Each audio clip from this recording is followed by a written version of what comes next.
Bom dia. Eu vim aqui tentar responder uma pergunta que parece simples, mas é extremamente complexa, que é uma pergunta, o que é um hacker, né? Ou o que é o hacking?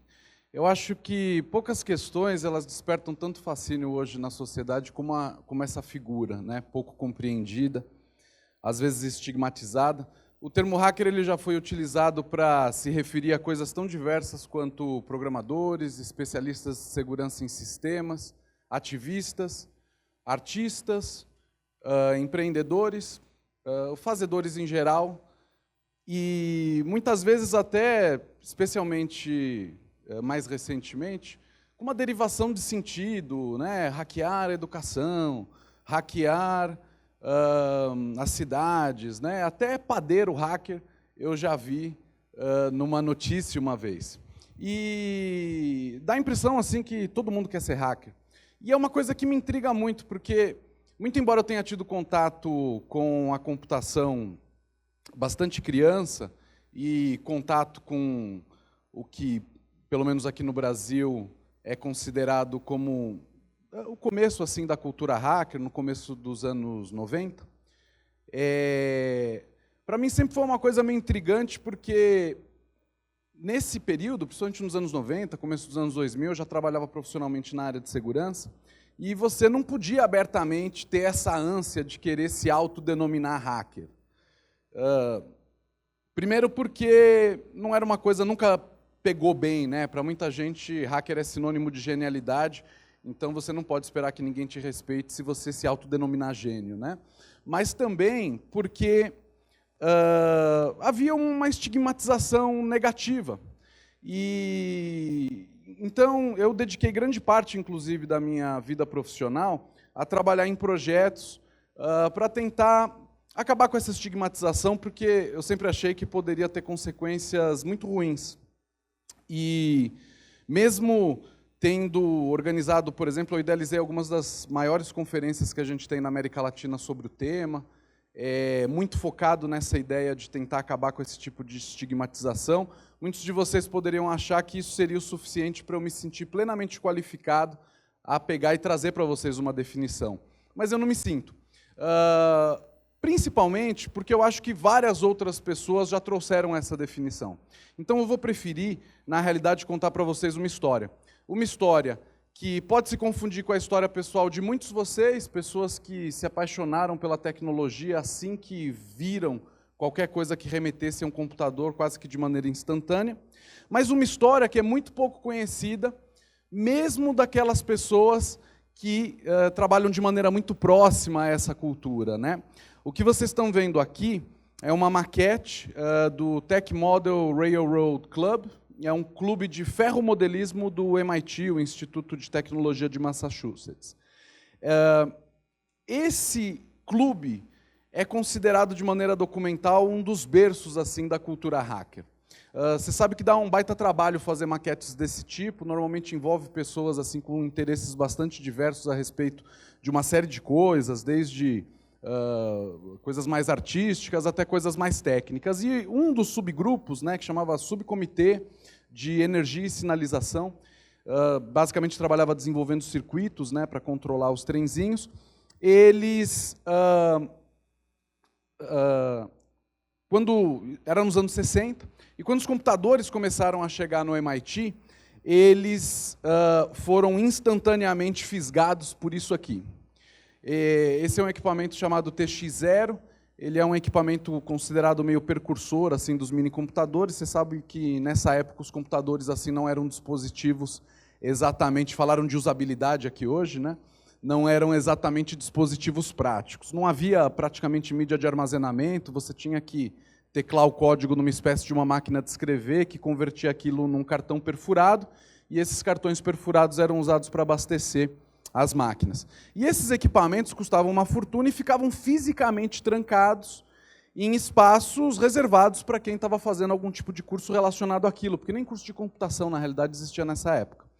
E esse pessoal do TMRC, eles foram instantaneamente fisgados, como é a história de muitas pessoas aqui, né, que tem esse magnetismo, né, em direção à computação, e eles começaram a querer de todo jeito entrar nessa sala. Eles sempre foram outsiders, eles não eram o pessoal de matemática, de física, de eletrônica, elétrica, que normalmente tinha acesso a esses equipamentos, eles não tinham, e aí eles começaram a forçar a barra, eles ficavam na porta da sala, ficavam esperando alguém que estava reservado para ter acesso ao equipamento não aparecer, para poder ter contato, com ideias mirabolantes, possivelmente até imaginando algo muito pouco prático, tipo, que tal usar esse equipamento para controlar os trenzinhos da maquete, né?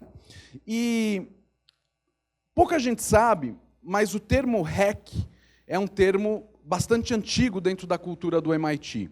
Hack são basicamente pegadinhas provocativas, inteligentes, elaboradas, dentro do campus universitário, que existem há décadas lá e fazem parte da cultura acadêmica dessa instituição há muito tempo.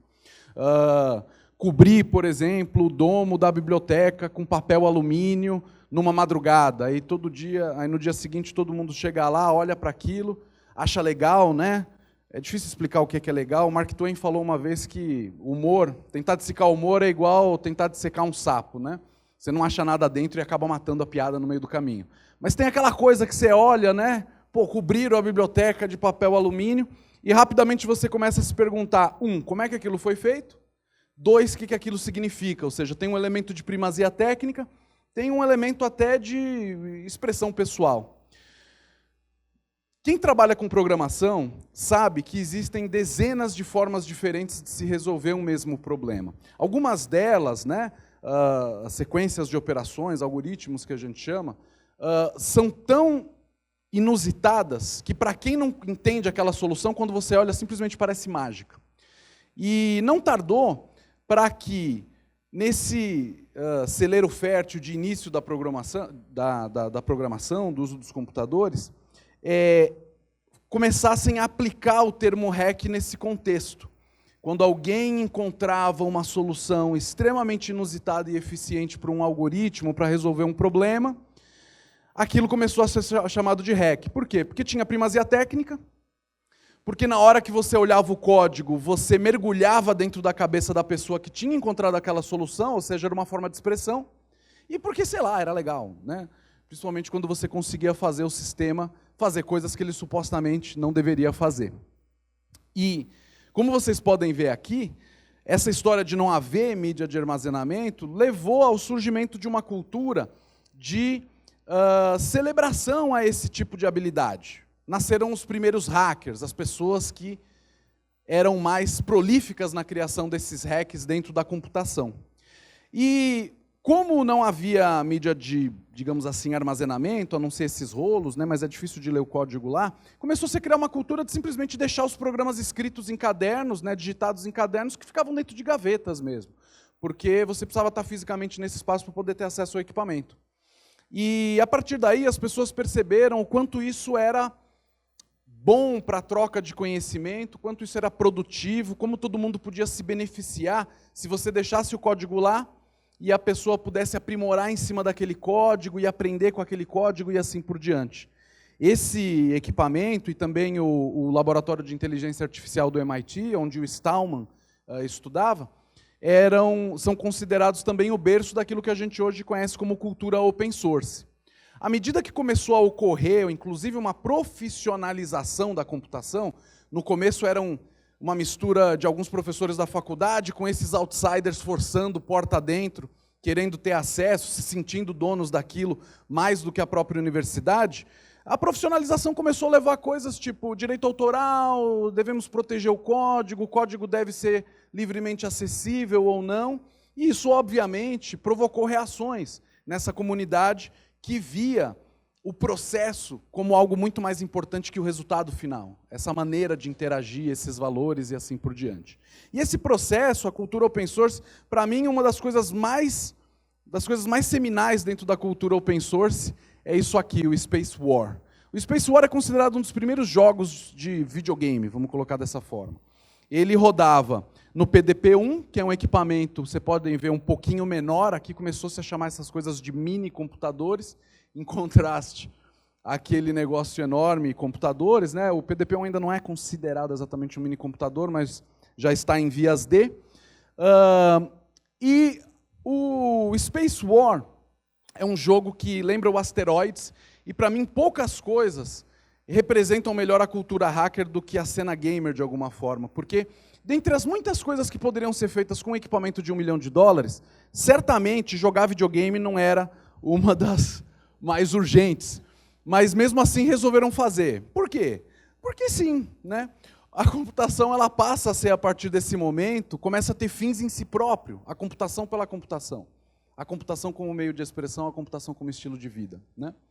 Inclusive, era muito complicado jogar, porque, como eu falei, esses computadores eles não tinham teclado, né? E tinham umas chaves, então você tinha que operar as chaves e tal. Aqui surgiu o controle de videogame. Foi desenvolvido o controle de videogame só para facilitar para jogar esse jogo. E ele era copiado, aprimorado, trocado entre outras universidades, modificado pelos estudantes, em versões distintas, né? Pode-se até dizer que ele foi desenvolvido quase que de maneira colaborativa. Como é que é uma coisa tão legal, como é que uma cultura tão massa passou a ser associada com crime ou com coisas do tipo? Para a gente entender isso, a gente precisa entender uma tendência que a gente já começa a ver aqui, que é essa tendência de miniaturização, que é o surgimento da computação pessoal. Não é difícil supor que esse pessoal que era atraído aos computadores e que queria ter acesso a esses equipamentos, não queriam ter que ficar dividindo o computador. A questão de você ter os computadores diminuindo até que eles virassem objetos de uso pessoal, era, além de uma questão mercadológica, quase que uma necessidade para esse tipo de gente viciada em estar em contato com esses equipamentos, né? O que vocês estão vendo aqui é o Computer Lib Dream Machines, é considerado o primeiro manifesto a respeito da computação pessoal, o primeiro livro do assunto, praticamente um fanzine autopublicado, e ele foi lançado pouco tempo antes do Altair. O Altair, isso que vocês estão vendo aí, é considerado assim o primeiro computador pessoal comercialmente viável. Ele era inicialmente vendido como um kit de montagem, é para esse equipamento que a Microsoft lança o seu primeiro produto, que era o interpretador BASIC.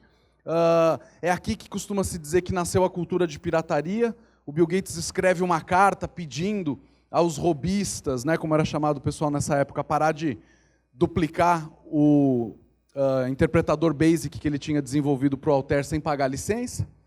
E no Vale do Silício, como em muitos outros lugares nos Estados Unidos, havia clubes, né, de robistas, e aqui o chamado Homebrew Computer Club, onde havia duas figuras bastante conhecidas que viram esse equipamento e olharam lá na frente, ou seja, muita gente gosta de kit, gosta de montar o próprio computador, mas muita gente vai querer também comprar um computador pronto. E aqui também os hackers lançam uma longa tradição, como vocês vão ver aqui em algumas fotos, de basicamente definir em termos estilísticos o que você não deve fazer em termos de corte de cabelo. Só que embora muita gente ache que o primeiro computador, o primeiro produto da Apple foi o Apple I, esse equipamento que vocês estão vendo aqui, uma espécie de kit parecido com o Altair, depois o Apple II, que foi o primeiro assim mais bem sucedido comercialmente. O primeiro equipamento, tem inclusive um documentário no Netflix chamado A Entrevista Perdida, onde Steve Jobs fala que o primeiro produto da Apple na realidade foi uma Blue Box. Isso aqui que vocês estão vendo é uma Blue Box. As Blue Boxes são basicamente dispositivos para cometer fraude telefônica. Eles viram uma matéria de capa na revista Esquire com um hacker dessa geração, dos 60 ainda, chamado John Draper, né, o Captain Crunch, que hackeava sistema telefônico com apito. E aí eles achavam que a história era uma lenda urbana, correram atrás, encontraram uma solução. Eles, se não me engano, a história documenta que eles chegaram até a ser presos e foram soltos porque a polícia não entendeu o que o dispositivo fazia. Olharam dois ripongos cabeludo descalço num orelhão com um negócio meio pendurado assim e falaram, pô, coisa boa vocês não estão fazendo, mas a gente não sabe exatamente o que é, então vamos soltar vocês. Essa cultura de contestação, por que a fraude telefônica? Porque nessa época os hackers eles basicamente congregavam-se em diversos clubes, acesso remoto, aquilo que a gente chama de BBS, acesso à internet, né? E nos anos 80, mais aqui uma amostra de um cabelo degradante, a gente tem a popularização dessa figura do hacker adolescente que invade sistemas. Essa é a primeira vez que uma revista coloca o termo hacker na sua capa de maneira pejorativa. E isso pegou igual rastilho de pólvora. Saiu um filme no ano seguinte, 1983, War Games, uma história de um adolescente que, para impressionar uma menininha no quarto dele, disparava uma guerra nuclear. a partir do seu dormitório. Neuromancer é publicado nessa época, a Lídia falou aqui, uma peça fundamental na literatura cyberpunk, é a história de um hacker também, serviu de inspiração para o Matrix e para o Ghost in the Shell. E os anos 90, eles começam com essa pegada que parecia assim irremediável dessa imagem negativa do hacker. O Bruce Sterling, né, outro autor do cyberpunk, escreveu o Hacker Crackdown, contando a história dessa... Porque isso gerou uma histeria coletiva na sociedade. Você imagina que se hoje tem gente que tem fobia de computador, imagina no final dos anos 70, começo dos anos 80. Né? Então isso gerou uma histeria coletiva que levou à aprovação das primeiras leis tipificando crimes de computadores, mas muita gente achou que essa perseguição era um pouco excessiva, que a polícia, de repente, estava forçando a barra em algumas coisas. Só para vocês terem uma ideia, se você fizesse uma invasão de computador que causasse mais de $10 mil em prejuízo, você podia ser sentenciado até 20 anos de prisão, sendo que a pena média nos Estados Unidos para estupro é de cerca de 8 a 9 anos. Então, para combater esse exagero, os hackers começaram a se organizar. A EFF é a primeira ONG fundada para tentar defender os direitos em casos importantes dentro do universo digital. Foi fundada, inclusive, com dinheiro que o próprio Wozniak deu. Foi fundada, um dos fundadores é o criador do Lotus 123, que alguns de vocês talvez saibam que é o precursor da planilha eletrônica. Né? E nos anos 90, é o ano que marca a popularização da internet, o software open source se torna mainstream, com o Linux, e a sociedade tem uma dificuldade de entender quem são essas pessoas. Né? A maior criação dos hackers é a própria internet.